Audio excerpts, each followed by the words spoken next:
Well, a couple of weeks until we sit again here in Parliament, but Anthony Albanese has done his one reshuffle, we think, unless things go really wrong, of the term. So it doesn't necessarily set up an election soon, but this is his team he will take to the election. Joining me live, Herald Sun political reporter Jade Gale-Berger and the Australian political reporter Rhiannon Down. Thanks both for your time. Starting on this reshuffle, not huge, but maybe a little bigger than some were suspecting. What did you sort of take out of it, I guess, is the 30-second overview, if you like, Jade?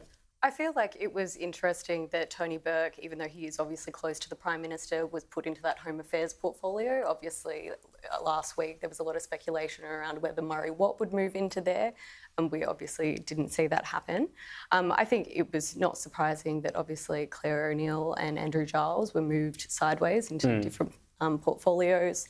That obviously helps address a lot of, I guess, opposition criticism of the government in terms of that. It's a bit strange because immigration is often the sort of issue, but it's not in cabinet. So it's sort of like it's your fault, but you're not the cabinet minister. It clears that up. It's one person, be across the brief. I guess the question as well is it a reward for Tony Burke because he did well, or did he get the easy run on IR with a friendly Senate and Albanese's like, okay, now cop this one, see if you can sort that out? It's certainly fair to say it's a little bit of a poisoned chalice, the immigration and home affairs portfolio. You have to be pretty tough, you have to be prepared to be pretty heartless, you have to be prepared to fend off attacks from the coalition and sections of the right that, you know, you've made some mistake on, you know, criminal detainees and whatnot, and certainly Claire O'Neill and Andrew Giles have had plenty of that the last 6 months or so. Yeah, it's tricky for Labor people because their rank and file don't like being tough, but they need to be tough to win over the broader electorate. Because if you look at Scott Morrison and Peter Dutton, they became Prime Minister and Opposition Leader after it. It's not really the same smell of success for Labor, is it? No, absolutely not. And I think it was always going to be a tough portfolio for Andrew Giles, obviously talented, same with Claire O'Neill, but at the end of the day, Andrew Giles is a faction left, you know, former human rights, immigration lawyer himself. That was always going to be a pretty tough portfolio. I wonder if with Tony Burke, you know, he's a New South Wales right guy. He's obviously done a really good job with the IR reforms. He's taken on the business lobbies and won. So perhaps Anthony Albanese is thinking he can handle this one. Yeah, or say, don't fly too close to the sun is the other version of it, I guess, one or the other.